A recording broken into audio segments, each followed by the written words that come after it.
अस्सलाम वालेकुम नाज़रीन, आप देख रहे हैं प्रोग्राम एक पाकिस्तान और मैं हूं अली हैदर। नाज़रीन, मुल्क की सियासत में एक बार फिर इल्जामात की सियासत उरूज पर है। चैमगोइयां, साजिशी थ्योरियां और प्रोपेगेंडे का ना खत्म होने वाला सिलसिला भी जारी है।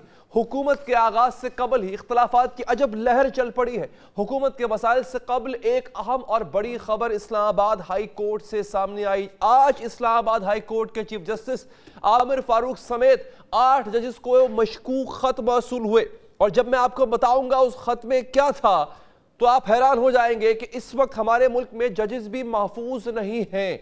जजेस को खत मिलने के मामले का मुकदमा थाना CTD में दर्ज कर लिया गया। मुकदमा दहशतगर्दी दफात के तहत दर्ज किया गया। मुकदमा हाई कोर्ट के बैलफ कदीर अहमद की मुद्दत में दर्ज किया गया। FIR के मुताबिक खत में तहरीक नामूस पाकिस्तान का हवाला देकर जस्टिस सिस्टम को तनकीद का निशाना बनाया गया। एक लम्हा रुकिएगा यहाँ पे।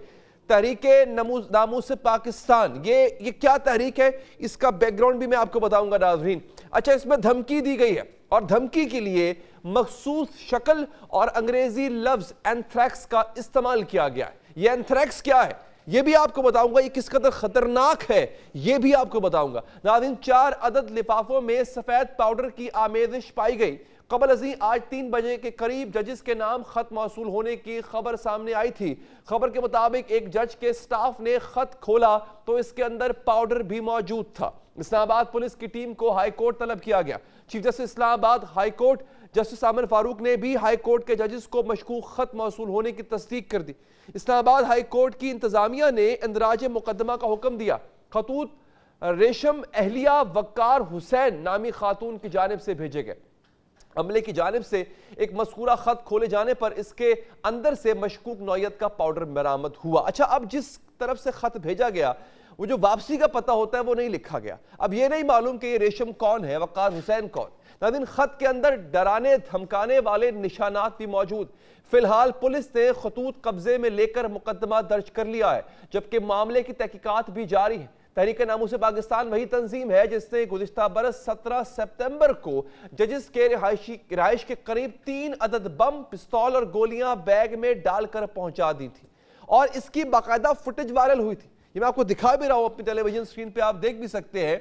दस्ती बम यानी हैंड ग्रेनेड से, और ये जजेस की रिहाइश गाह के बिल्कुल करीब इनको दफनाया गया था। सवाल यहां पे ये था कि जजेस की रिहाइश गाह के करीबी इलाके इंतहाई सिक्योर होते, वहां पे पुलिस का पहरा होता है, सिक्योरिटी का पहरा होता है, वहां पे जाना, असलहे समेत जाना और फिर वहां पे इस असलहे को दबा के आना, ये कैसे मुमकिन हुआ। और अब भी जो हुआ है वो भी बहुत खतरनाक है नाज़रीन। बैग में, जो कि बैग वहां से बरामद हुआ था जजिस की रिहाइश गाह का के करीब, वहां पे उनकी रिहाइश का नक्शा भी था। अब यहां से अंदाजा लगाइए कि ये कितने खतरनाक लोग हैं और ये किस कदर अंदर तक रसाई रखते हैं। और साथ ही ये पैगाम भी दर्ज था कि पाकिस्तान में गलत तरीके से निजाम चलाने वालों को सबक सिखाने का वक्त आ गया है। दूसरी जानिब आज ही अडयाला जेल में सहाफियों से गुफ्तगू करते हुए बानी PTI की अहलिया बुशरा बीबी ने कहा कि शब महराज के रोज मेरे खाने में टॉयलेट क्लीनर के 3 कतरे मिलाए गए। यह भी बहुत खतरनाक मामला है, ये इल्जाम बहुत खतरनाक है। हमारे साथ आदिल अब्बासी साहब मौजूद हैं, उनसे कुछ अपडेट हासिल कर लेते हैं। अब्बासी साहब, ये बताइएगा कि अभी तक कुछ मजीद मालूम हो पाया इन खतूत के बारे में?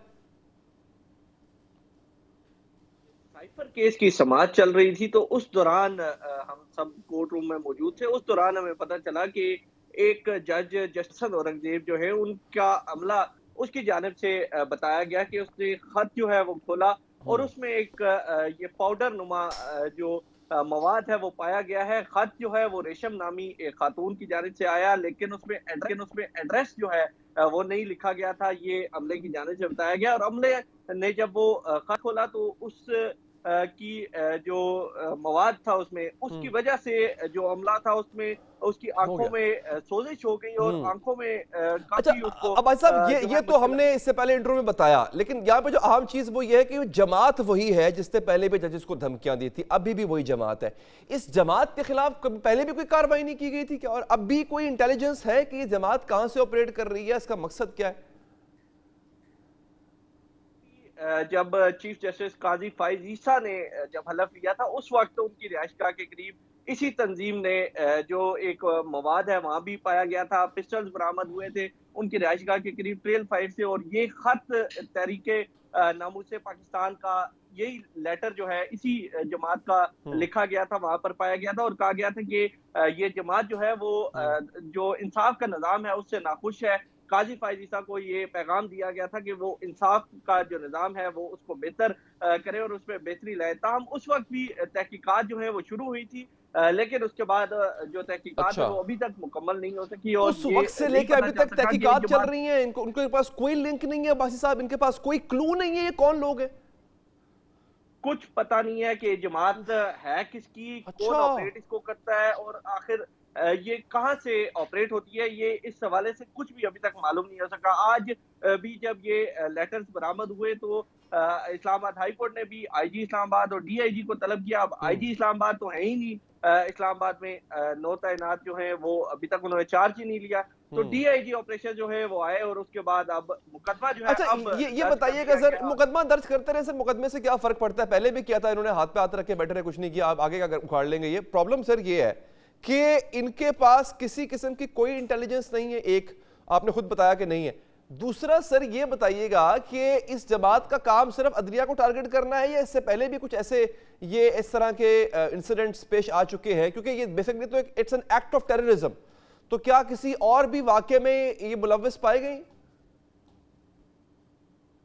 ये जमात जो है सिर्फ दो जगह ही, एक काजी फायद ईसा के जब उन्होंने हलफ लिया था उस वक्त भी इसी जमात ने टारगेट किया था अदलिया को, और आज भी जो खतूत आए वो भी इसी जमात की जो है लिंक है इसी जमात के साथ उसका। तो ये अभी तक इन्हीं दो वाकयात जो है इस जमात के साथ जुड़ते हैं। ताहम अभी तक जो तहकीकात है वो नहीं हो सकी कि ये जमात ठीक आखिर है, है किसकी, ठीक है। कौन इस पे अभी तक कोई ऑपरेट क्लू करता नहीं है है। कि तमाम जमात कहां से आई, कल क्या अब इस इसका पर मोटिव है। समाअत भी होनी है, कल अच्छा। जजेस का जो अज़खुद नोटिस है उस पर भी समाअत होती है। तो अब मजीद जो तहकीकात है और मजीद जो पेशरफ्त है वो कल ही सामने आएगी और चले कल ठीक है, चीफ इस पे जस्टिस हम बात करेंगे, इस पे हम मजीद बात भी करेंगे आगे जाके। अब्बासी साहब आपका बहुत बहुत शुक्रिया सर कि आप हमें अपडेट कर रहे थे। नाजरीन, मैंने आपको जिक्र किया कि बुशरा बीबी ने भी इल्जाम लगाया है कि उनको टॉयलेट क्लीनर जो है उनके पानी में मिला के जो है वो दिया गया। उन्होंने कहा कि शब महराज के रोज मेरे खाने में टॉयलेट क्लीनर के 3 कतरे मिलाए गए, जिसके पीने से 1 माह बाद तबीयत ज्यादा खराब होती है, मुझे आंखों में सूजन हो जाती है, सीने और मैदे में तकलीफ होती है, खाना और पानी भी कड़वा लगता है। बुशरा बीबी का कहना था कि पंजाबी कहावत है कि बंदा बंदे नू खा जाता है, जज और इदारों को बंदे खाते देखा तो इस कहावत की समझ आई है। एक सहाफी ने पूछा कि पहले आपकी जानिब से बयान आया था कि शहद में कुछ मिलाया गया है, अब कहा जा रहा है कि हार्पिक यानी जो टॉयलेट क्लीनर है उसको खाने में डाला गया। इस पर बुशरा बीबी ने कहा कि पहले शहद में भी कुछ मिलाया गया था, अब खाने में भी टॉयलेट क्लीनर मिलाया गया है। सहाफी ने फिर पूछा कि जहर वाले मामले की इंक्वायरी हुई तो आपके पास क्या सबूत है? उस पर उन्होंने गुस्से से कहा कि मैं कहां से सबूत लाऊं, और गुफ्तगू खत्म कर दी। एक जानिब हुकूमत पर साजिशों के इल्जामात हैं तो दूसरी जानिब हुकूमत के अपने अंदर भी मामलात कुछ अच्छे दिखाई नहीं दे रहे।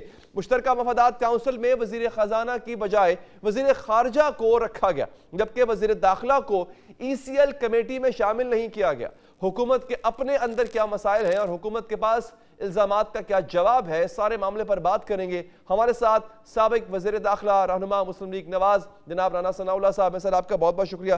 राना साहब, सबसे पहले ज़रा हमें कुछ ही देर में वो ज्वाइन करेंगे, वक्फा लेंगे, वक्फे के बाद हाजिर होंगे।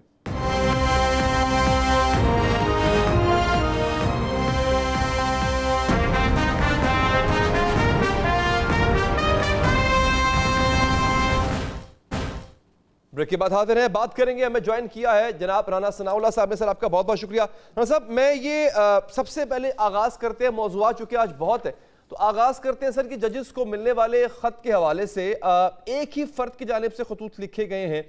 हुकूमत की तरफ से फिलहाल इसके हवाले से कोई मौकफ नहीं आया, हुकूमत चुप साधे हुए है। क्या कहेंगे सर इस मामले पे? ये कितना गंभीर मामला लगता है आपको? मेरा नहीं ख्याल कि ये कोई इतना गंभीर मामला है। किस्म की लोगों को आदत होती है। अच्छा, मेरा ख्याल है कि इस सूरत हाल से किसी ने फायदा उठा के ये हरकत किया, को हक देते हैं। लेकिन मुझे नहीं लगता कि इन खतूत के पीछे कोई बहुत बड़ा कोई मकसद हो। अच्छा। सभी को पता है कि ये अगर जज साहबान सिर्फ एक खत मिलने से ही खौफजदा हो जाए, फिर तो जुडिशल सिस्टम जो है वो फिर बाकी न रहा।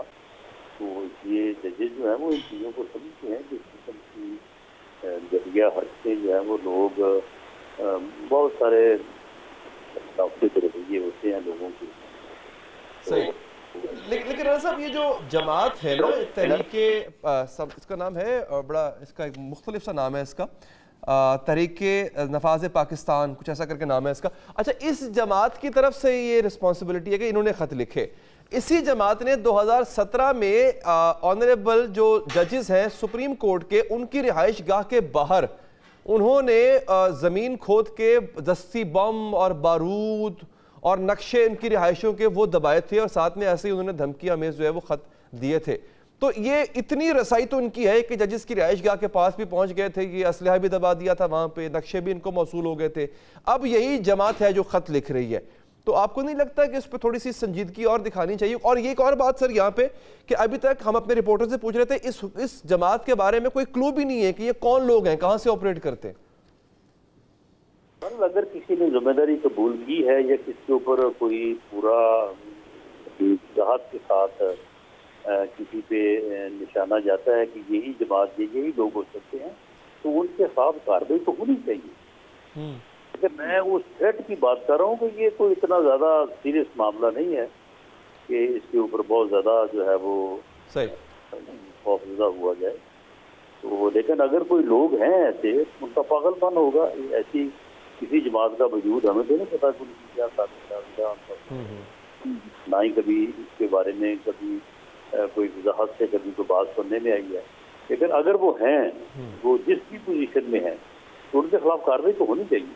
और जब ये असला वगैरह की आप बात कर रहे हैं, तो मेरा ख्याल है कि उस वक्त उनके खिलाफ कार्रवाई हुई होगी लाजमी। सही, ठीक है। अच्छा राणा साहब, फिर जो जजेस का खत है, मैं उस पर अगले टॉपिक पे आ रहा हूँ सर। जो 6 जजेस का खत है, उस पर भी हुकूमत की तरफ से फिलहाल खामोशी है। कल इसकी जो है वो सुप्रीम कोर्ट में इसकी समाअत भी होगी, सुप्रीम कोर्ट का बेंच करेगा। तो उसके बारे में आपकी क्या राय है सर, जो इन्होंने इजहार कर दिया है और ये जो इल्ज़ाम लगाया कि जनाब हमें एजेंसियां हमारे ऊपर इस तरह से दबाव डालती हैं, पहले भी फैसले दबाव डाल के धमकी दे के हमसे लिए गए। मेरी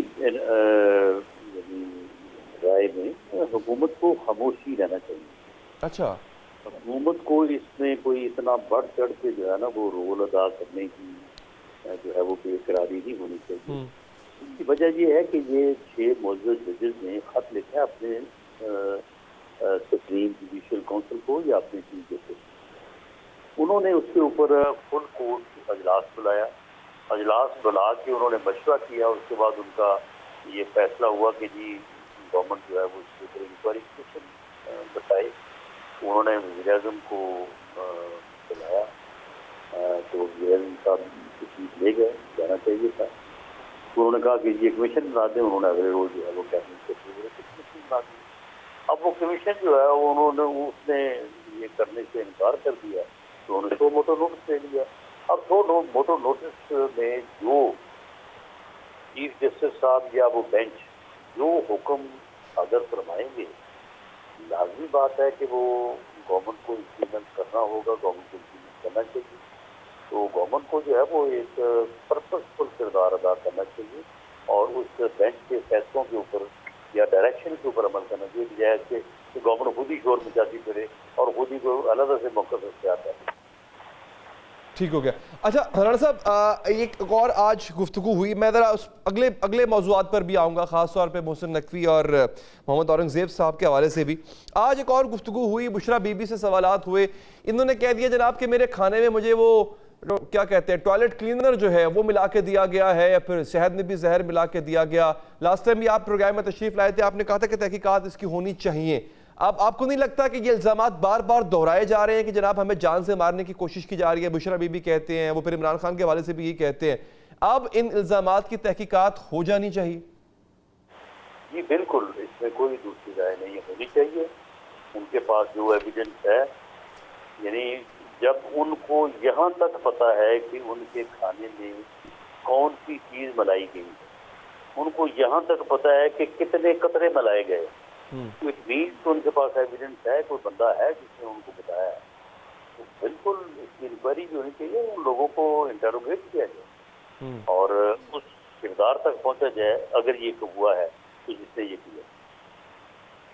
यानी ये बड़ा अहम पॉइंट है आपका कि ये तहकीकात होनी चाहिए कि आपको कैसे मालूम पड़ा कि 3 कतरे मिलाए गए थे और वो हार्पिक के कतरे थे, वो तब जो एक ब्रांड है खास टॉयलेट क्लीनर का, उसके कतरे थे। तो ऐसे ही है ना कि जैसे मिलाने वाले ने या जिसके सामने मिलाएंगे उसी ने आगे बताया कि जनाब ये हुआ है, तो फिर इंक्वायरी क्यों नहीं होनी चाहिए? बल्कि मेरा तो ख्याल है कि इंक्वायरी से आगे इसकी जो है वो इन्वेस्टिगेशन होनी चाहिए। बिल्कुल ठीक है, बिल्कुल ठीक। अच्छा सर, मैं आगे बढ़ता हूँ। ये जो मोहसिन नकवी और औरंगजेब साहब के हवाले से आपने जियो न्यूज़ के प्रोग्राम में कहा था कि ये दोनों अशखास जो हैं ये हुकूमत की सेहत के लिए ज़रूरी हैं, लेकिन हम अब ये देख रहे हैं कि बड़ी अनप्रेसिडेंटेड चीज़ें हुई हैं राना साहब।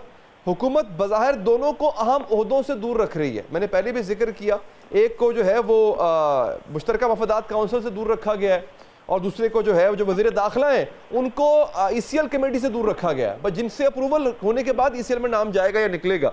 तो ये समझ नहीं आ रहा। और फिर वज़ीर ख़ारजा को, इसहाक डार साहब को, उनको जो है वो CEC में डाल दिया गया है। ये क्यों सर? नहीं, ये कुछ भी नहीं है, किसी जगह से उनको दूर नहीं रखा गया है। वो हर जगह पे मौजूद हैं और हर जगह पे उनको रखा जाएगा। और जो है वो अब आपने देखा नहीं, फैसल वाडा साहब को अपना डैगर ड्राउन है, MQM और पीपल्स पार्टी दोनों ने मिलकर उनको वोट दिए।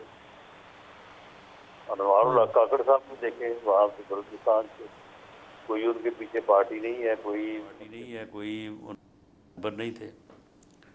तो ये चीज़ें जो है ना, कुछ लोग बड़े ज़रूरी होते हैं सिस्टम को आगे चलाने के लिए। सर यही तो समझ नहीं आया कि मोहसिन नकवी इतने ज़रूरी कब से हो गए थे नून लीग के लिए, यही तो समझ नहीं आया सर।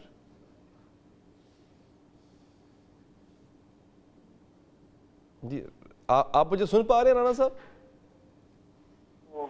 नहीं मालूम, सारी दुनिया को मालूम। अच्छा सर जरा हमें बता दें कि इसके पीछे फिर क्या राज है, जिनको नहीं मालूम उनको भी मालूम पड़ जाएगा सर। तो फिर राज क्या, राज अगर बता दिया गया तो राज को तो राज रहना चाहिए। अच्छा, लेकिन अगेन सर मैं वो कहते हैं ना, वो हमारे आपको पता है पंजाब में जैसे होता है, मन तो मुरादों से मांगा गया सर, तो मन तो मुरादों से मोहसिन नकवी साहब को मांगा गया है, फिर उनको वजीर दाखिला बनाने के बाद ECL कमेटी से निकाल दिया। आप खुद वजीर दाखिला माशाल्लाह रहे हैं सर, आप अगर ECL कमेटी में आप ना होते तो आप ये राना साहब सवाल तो पूछते ना, यार मैं वजीर दाखिला हूँ, मेरा काम बनता है, मैं ECL कमेटी का हिस्सा हूँ, तो ये आधा अधूरा ओहदा क्यों दिया गया सर? मैंने सुन ले ये पुरानी प्रैक्टिस जो है ये मेरा ख्याल कंटिन्यू कर गई है। अब डाल देंगे उन्हें उस कमेटी में। मैं खुद ECL कमेटी में नहीं था। अच्छा, जब क्योंकि ECL कमेटी जो है वो वज़ीर दाखिला की सरबराही में होती है, तो मैं क्योंकि खुद ECL में था जब मैं वज़ीर दाखिला बना, तो इसलिए कमेटी की सरबराही नहीं कर सकता था। तो इसलिए फिर इस वजह से ECL कमेटी की सरबराही दी गई लॉ मिनिस्टर को, और फिर उस कमेटी ने मुझे ECL से निकाला। लेकिन बाद में फिर मैंने कोई इसको मुनासिब नहीं समझा कि जी अब ये कमेटी जो है वो मेरी सरबराही में दे दें। वो बात जो है वो उसी तरह से चलती रही, फिर तो मेरा ख्याल है उसी तरह से वो कंटिन्यू हो गई है। अच्छा। बाकी नकवी साहब को उस कमेटी से दूर रखने की कोई वजह नहीं है। अगर वो चाहेंगे तो वो कमेटी में आ जाएंगे या उस कमेटी की सरबराही भी उनको मिल जाएगी।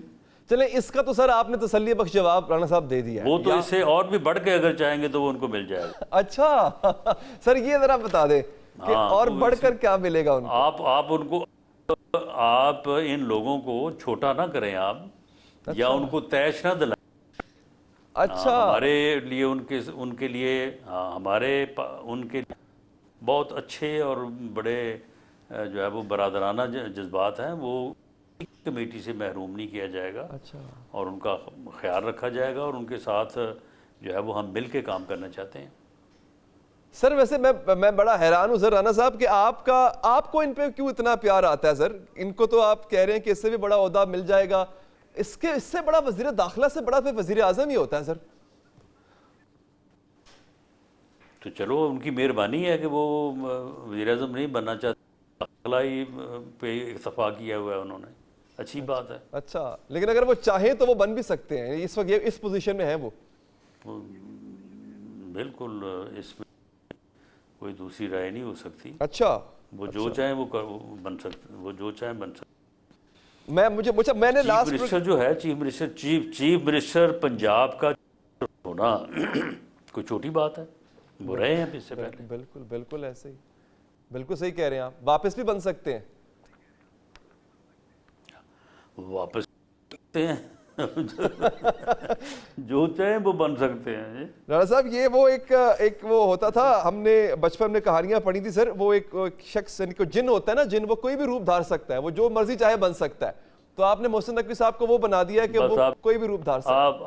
आप ये नहीं बाकी और भी हैं, आप अकेले वो रगड़ा ना निकालते जाएं। अच्छा, आप और मुझे बताएं कि फैसल वाडा का कराची से जो है वो सेनेटर बन जाना कोई छोटी बात है?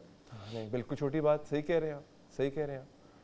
और पीपल्स पार्टी और एमक्यूएम का एक ही जगह पे वोट देना, छोटी बात, बाकी छोटी बात नहीं। तो आप सिर्फ नकवी साहब को रगड़ा ना लगाएं, और लोग भी हैं। लेकिन राणा साहब ये आपके इस दौर में, मतलब इससे पहले वाले की बात नहीं कर रहा, अब मोजज़ात बड़े हो रहे हैं सर, इसकी क्या वजह है? बहुत ही रूहानी दौर है सर आपका। नहीं, ये मोजज़ात हमेशा होते रहे हैं। अच्छा सर, नहीं एक मोजा तो ये हुआ ना कि मैं राना सनाउल्लाह को नहीं देख रहा हूं आइंदा भी। नहीं वो तो ठीक है, क्योंकि मैं असेंबली में मौजूद नहीं हूँ, असेंबली में मौजूद होता तो फिर ऐसा ना होता। ये बिल्कुल ये भी मैं आपको बता दूं कि मेरी पार्टी में या मेरी लीडरशिप में जो है इतनी सख्त है कि अगर मैं होता वहाँ पे तो इसके ऊपर कॉम्प्रोमाइज़ ना करते। लेकिन जब मैं अब नहीं था तो फिर किसी को देना था ना, किसी ने तो बनना था। तो मेरा ख्याल है कि ये फैसला दुरुस्त है। नहीं सर देखिए, फैसला आपका बड़ा दिल है सर, आपका बड़ा ज़र्फ है कि आपने कह दिया फैसला दुरुस्त है। लेकिन अगर एक बंदे को बाहर से उठा के ज़बरदस्ती सेनेटर बनवाया जा सकता है और दोनों पार्टियां इसको वोट दे सकती हैं, तो ये काम राना सनाउल्लाह के साथ भी हो सकता था। राना सनाउल्लाह ने खून दिया है अपनी पार्टी को, अपनी उम्र दी है इस पार्टी को। नहीं, मेरी पार्टी ने मुझे टिकट दिया, मेरी पार्टी ने मुझे पूरा मौका दिया। मैंने देखे हार जीत तो होती है ना, मैंने 8 इलेक्शन लड़े हैं। अगर अब जीत के एक मरतबा अगर आप नहीं जीते तो फिर ये तो नहीं है ना कि फिर आप भागे फिरें मुल्क में कि जी आप मुझे ये कर दें या मुझे वो कर दें। वो आदमी को थोड़ा जो है वो ये थोड़ा राना सनाउल्लाह थक तो नहीं गए? रेस्ट मिले तो थक तो नहीं गए राना सनाउल्लाह? नहीं बिल्कुल नहीं। लेकिन मैं समझता हूँ कि बेवजह तरद्दुद जो है ना चाहिए। थकावट हो या ना हो, लेकिन बेवजह आदमी को नहीं भागना चाहिए। आप एनर्जी अपनी आपने बचा के रखी हुई है। अच्छा सर चलें, ये तो हमने गुफ्तगू कर ली इनकी। आपने मैं मोहसिन नकवी स्पेसिफिक प्रोग्राम नहीं कर रहा, लेकिन जो कि सवाल आ गया था तो आपने उनका जस्टिफाई कर दिया। जरा ये जस्टिफाई नहीं हो रहा सर कि इसहाक डार साहब वजीर खजाना है, मुश्तरका मफादात काउंसिल में उनका आना और जो वजीर खजाना है उनका निकल जाना, ये भी समझ नहीं आ रहा। ये आपको लगता है ये मियां शहबाज शरीफ साहब he is calling the shots, ये उनके फैसले हैं? ये लग नहीं रहा मिजाज से कि उनके फैसले हैं। नहीं, मुश्तरका मफादात काउंसिल जो है उसमें इसहाक डार साहब की रेलेवेंस बनती है, क्योंकि उसमें कुछ चीज़ें जो हैं वो उनका एक्सपीरियंस है, वो इससे पहले भी 3 तक रहे हैं वज़ीर ख़ज़ाना, इसके बाद दोबारा फिर 1 साल के लिए रहे हैं जी। तो मेरा नहीं ख्याल कि मौजूदा वज़ीर ख़ज़ाना साहब को इसके ऊपर कोई एतराज़ होगा। उनकी मशावरत या उनकी कंसल्टेशन के साथ ही ये हुआ हो, तो इसमें डार साहब बेहतर परफॉर्म कर सकते हैं। अच्छा, ठीक है, बिल्कुल ठीक है। जनाब राना सनाउल्लाह साहब, सर आपका बहुत बहुत शुक्रिया कि आपने हमारे प्रोग्राम के लिए वक्त निकाला। नाज़रीन, यहाँ वक्त हुआ चाहता है एक वक्फे का, वक्फे के बाद हाजिर होंगे।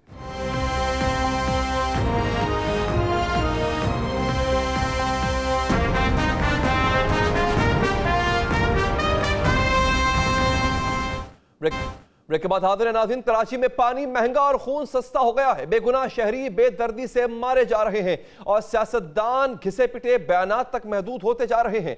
रोशनियों के शहर में जुराइम का ग्राफ खौफनाक हद तक ऊपर चला गया और हर गुजरते दिन के साथ अमन आमा का मसला संगीन होता जा रहा है। कराची पुलिस ने बेलगाम डाकुओं के सामने घुटने टेक दिए हैं, जबकि स्ट्रीट क्रिमिनल्स और निहत्ते शहरी दूबदू हो गए। 24 घंटे के दौरान शहर कायद में एक और बेगुनाह शहरी डकैती मज़ामत पर जान से हाथ धो बैठा, जबकि शहरियों के हाथों भी एक और डाकू मारा गया। औरंगी टाउन में खूनख्वार डाकुओं ने दुकानदार आसिफ पर गोलियों की बौछार कर दी, जिस पर वो मौका पर चल बसा। गुलबर्ग के इलाके में भी डकैती की वारदात हुई और 3 मुसल्लह मोटरसाइकिल सवारों ने शहरी से मोबाइल फोन और नकदी लूट ली। दूसरी जानिब गुलिस्तान जौहर में कार सवार शहरी छीनने से मोबाइल पर डाकुओं को गोली मारकर मौत के घाट उतार दिया। गुलिस्तान जौहर में भी लूटमार के दौरान एक डाकू शहरियों के हत्थे चढ़ गया। शहरियों ने मुलजिम को बदतरीन तशद्दुद का निशाना बनाया, जिससे उसकी हालत बिगड़ गई और इसे तशवीशनाक हालत में अस्पताल मुंतकिल कर दिया गया।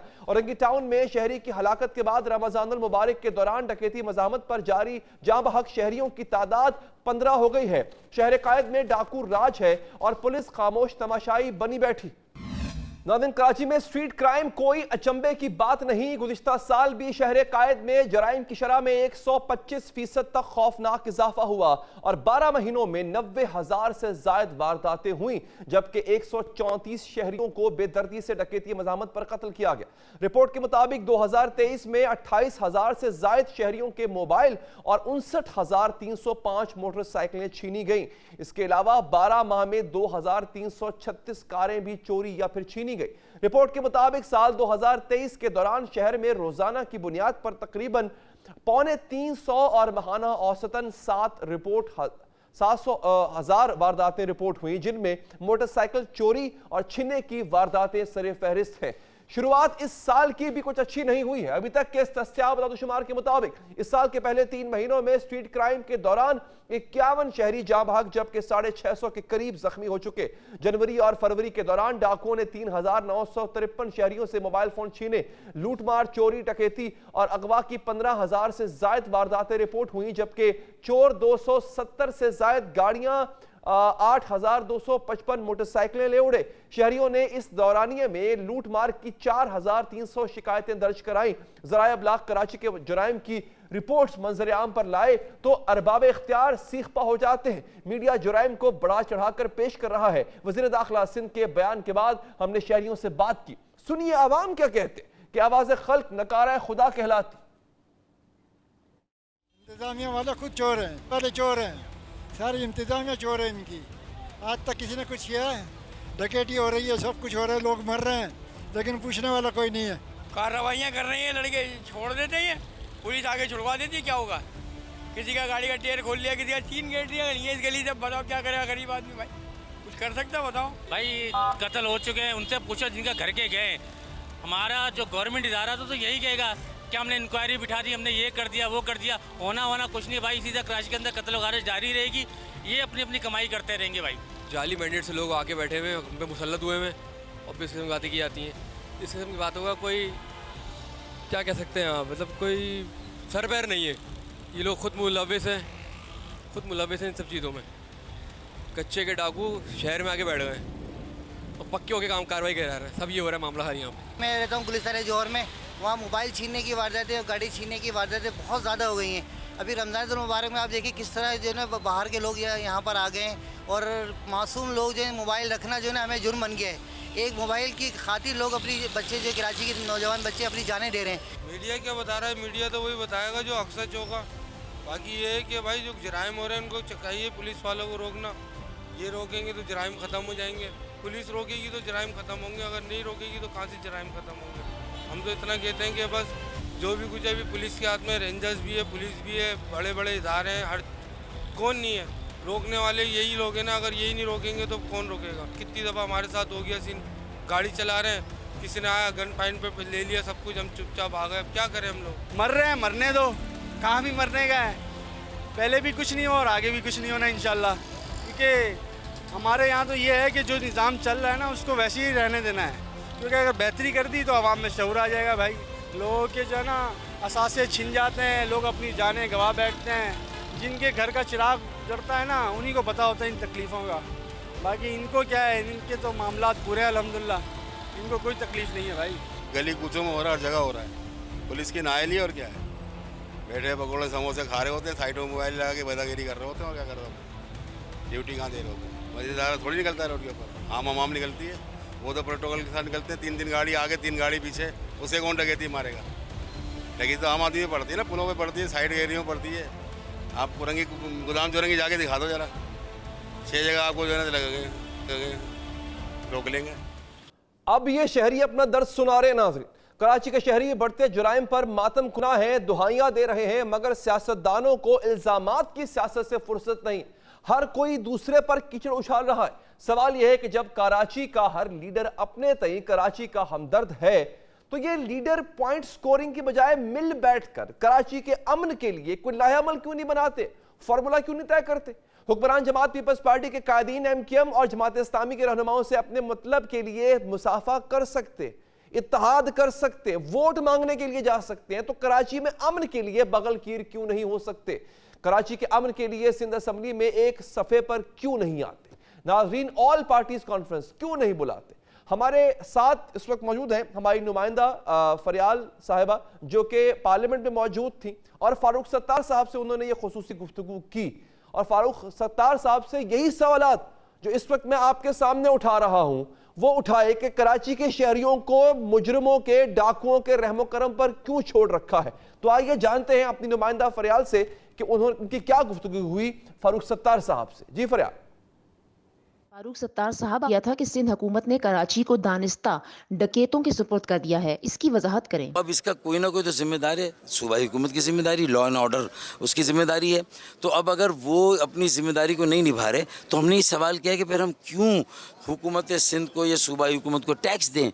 हम पर हराम है फिर वो टैक्स देना जो हमारी जान, माल, इज़्ज़त, आबरू की हिफाजत ना कर सके। दूसरा, फिर हमारे पास इसके अलावा चारा नहीं कि ईद के बाद हम कोई अवाम से मशवरा करें, उन्हें मुतहर्रिक करें और फिर वज़ीर आला हाउस पर जाएं, धरना दें, घेराव करें वज़ीर आला को और उन्हें अपनी ज़िम्मेदारियाँ याद दिलाएं। हमारा ये फ़र्ज़ है सियासी जमहूरी कि हम लोगों के हुकूक़ की पासबानी करें।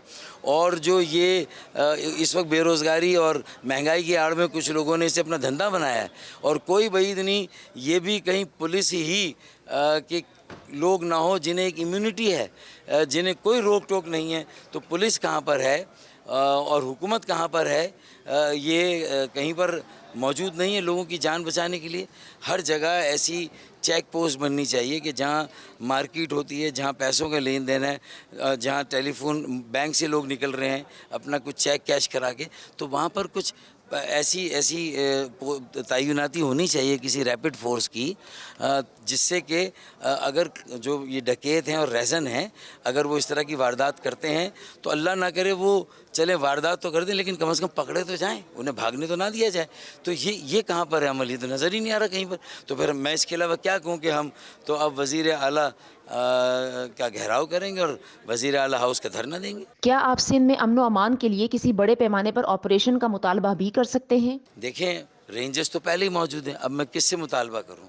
रेंजर्स को चाहिए कि वो बात करें वज़ीर आला से, डीजी रेंजर्स को, और वो अपना किरदार अदा करें। उन्हें वहाँ अगर ये इस चीज़ की छूट नहीं है कि वो इस तरह जो स्ट्रीट क्राइम है उसकी रोकथाम करें। भाई उन्होंने बाकी जो क्राइम थे या जो सियासी वो जो कहते थे एक तशद्दुद था या मसला था, और वो दावा करते हैं कि पिछली हुकूमत ने और कानून नाफिज करने वालों ने इस मसले को हल किया, तो इस मसले को भी हल करें। अब आम शहरी की तो जान छुड़ाएं।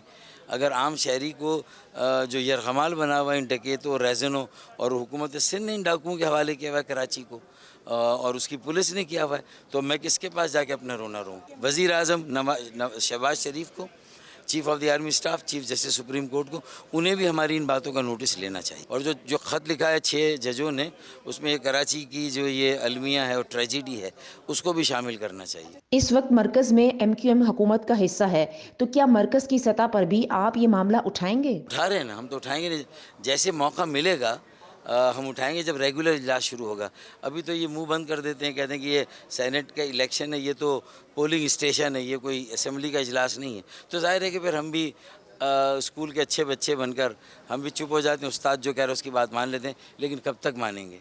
अगर सिंध हुकूमत ने कराची को दानिस्ता डकैतों के सुपुर्द कर दिया है, तो फिर क्या वफाक को आगे बढ़कर कुछ करना चाहिए? देखिए, मैं ये नहीं कह रहा कि वफाक कोई ऐसा इक़दाम करे जो कि गैर जमहूरी हो। आइन में तो बहुत सारे इक़दाम की इजाज़त है, लेकिन मैं उसका तकाजा नहीं कर रहा। लेकिन कम अज़ कम अगर हलीफ है पीपल्स पार्टी PMLN की वफाक में, काबीना जो है उसमें शामिल नहीं हुए, लेकिन फिर तमाम आइनी ओहदों पर आपस में इनकी बंदर बांट हुई है, तो फिर कम से कम कराची पर भी तो एक कंसेंसस इनके दरमियान डेवलप होना चाहिए। कराची के मसाइल को हल करने के लिए भी तो आपस में बात होनी चाहिए। और कराची से ज़्यादा अहम क्या है, ये आइनी ओहदे इतने अहम नहीं है, इसकी बंदर बांट कल भी हो जाएगी। लेकिन अगर आज कराची को आपने अपने बस में और काबू में न रखा और वहाँ जराइम आसमान की बुलंदियों पर चले गए, स्ट्रीट क्राइम से जो पैसा जनरेट होगा वो फिर इंतहा पसंदी दहशतगर्दी में जाएगा, फिर वहाँ मजहबी मनाफरत और जो लसानी और फिर सियासी और फिर मजहबी मनाफरत जो है वो उसके बीच भी बोए जा रहे हैं। पानी 15 सालों से वहाँ नया आया ही नहीं, एक बूंद इजाफी पानी आया ही नहीं। K4 रद्दी की टोकरी में है, सर्कुलर ट्रेन चलाई नहीं, जापान का जायका कह के थक गया, लेकिन वो कमीशन की बातें होती रही, लेकिन ट्रेन नहीं आई। तो कुछ भी आपने 15 सालों में नहीं किया। कम से कम अब ये अल्लाह ने एक मौका दिया है, अब तो कर लें। और अगर वज़ीर आज़म और PMLN उन्हें होश के नाखून नहीं देगी, तो फिर भाई हमें वफाक में भी बात करनी पड़ेगी, असेंबली में बात करेंगे, और हम होंगे हुकूमत में, लेकिन हम नज़र आएंगे ऐसा कि जैसे हम अपोजिशन में, क्योंकि फिर अपोजिशन का किरदार अदा करने के लिए तो PTI भी मौजूद नहीं है। वो तो अपने सिर्फ सरबराह को रिलीज़ कराना चाहते हैं या असेंबली को जाम करना चाहते हैं, और वो हुकूमत का भट्टा बिठाना चाहते हैं। तो फिर अपोजिशन का वो रोल तो फिर हम ही प्ले करेंगे, और कौन प्ले करेगा। क्या आपके ख्याल में सिंध हुकूमत डकैतों की सरपरस्ती कर रही है? मैं तो अब आपसे जवाब मांगता हूँ, आपके इदारे से जवाब मांगता हूँ। मुझसे ये सवाल आप कर रहे हैं, मैं ये सवाल पूछ रहा हूँ कि आप बताएं कि नहीं कर रही। मतलब मुझे तो यकीन है कि कर रही है, लेकिन आप अब जवाब दें कि ये सब कुछ हो रहा है। डकैत, एक डाकू नहीं पकड़ा गया, एक रैज़न नहीं पकड़ा गया, एक दहशतगर्द नहीं पकड़ा गया, और ये पुलिस फिर कर क्या रही है? पुलिस अलग जो है वो रमज़ान में जो अपनी पैदागिरी जो है वो पुलिस कर रही है, वो अपनी पैदागिरी कर रही है। तो फिर लोग कहाँ जाएंगे? महंगाई के, बेरोज़गारी के, उन्हें कहीं से कोई इंसाफ नहीं मिलेगा, वो किसका दर खटखटाएंगे? ये भी तो फिर बता दे कोई।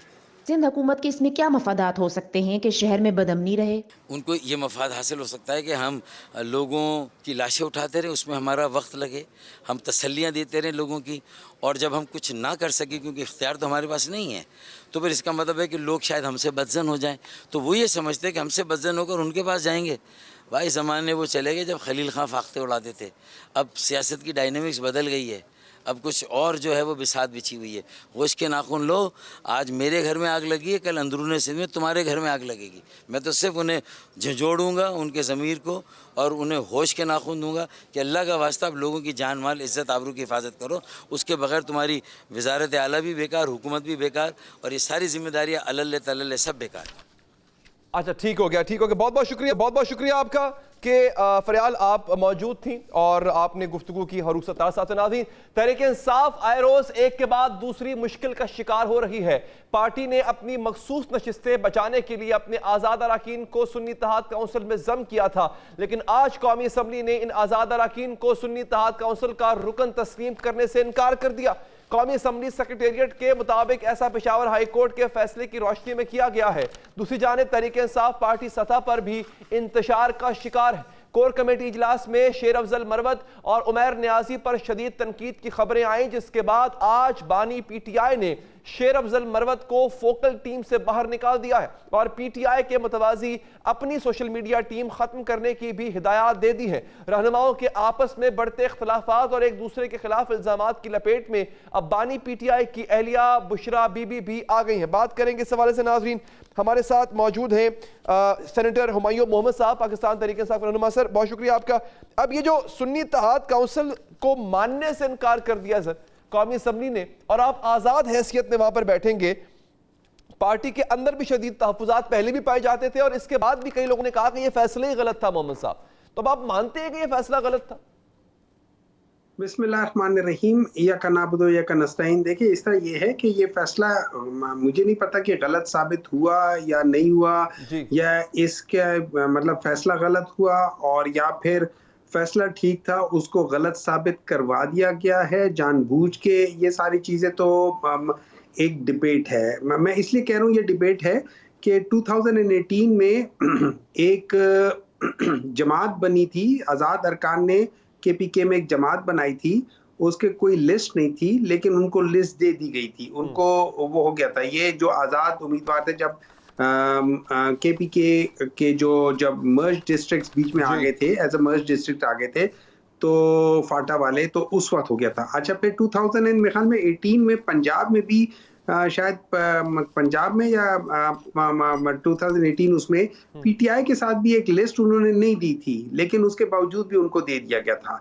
तो अगर प्रेसिडेंस के लिहाज से देखें तो इसको तो कोई मसला नहीं था। नंबर 2, ये याद रखें जो पॉलिटिकल पार्टीज की डेफिनेशन है, अब उसमें आप इसकी इंटरप्रिटेशन फर्क कर सकते हैं, लेकिन उसमें यह है कि अगर वो रजिस्टर्ड पार्टी उसके पास एक सिंबल हो तो वो पॉलिटिकल पार्टी कहलाई जाती है, पार्लियामेंट्री पार्टी कहलाई जाती है।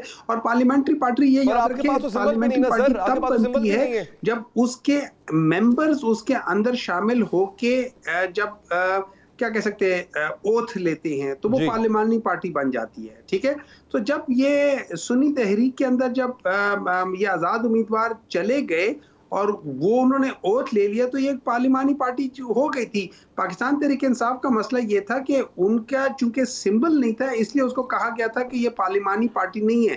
हालांकि उसूलन तो पीटीआई के, मेरे लिहाज से अगर पीटीआई के अंदर ही ये वापस शामिल हो जाते क्योंकि वो रजिस्टर्ड पार्टी थी, तो फिर कोई प्रॉब्लम होनी नहीं चाहिए थी। लेकिन somehow it was a miss interpretation, bad decision और मिसअंडरस्टैंडिंग। आई डोंट नो मैं उसको क्या कह सकता हूँ, लेकिन जो हो गया सो हो गया, अब उसको क्या कर सकते हैं। अब लेट्स सी, आगे देखते हैं क्या होता है। ठीक है सेनेटर साहब, बहुत बहुत शुक्रिया, आपने प्रोग्राम के लिए वक्त निकाला। अब तक के लिए इतना ही नाजरीन, मुझे दीजिए इजाजत, अल्लाह निगहबान।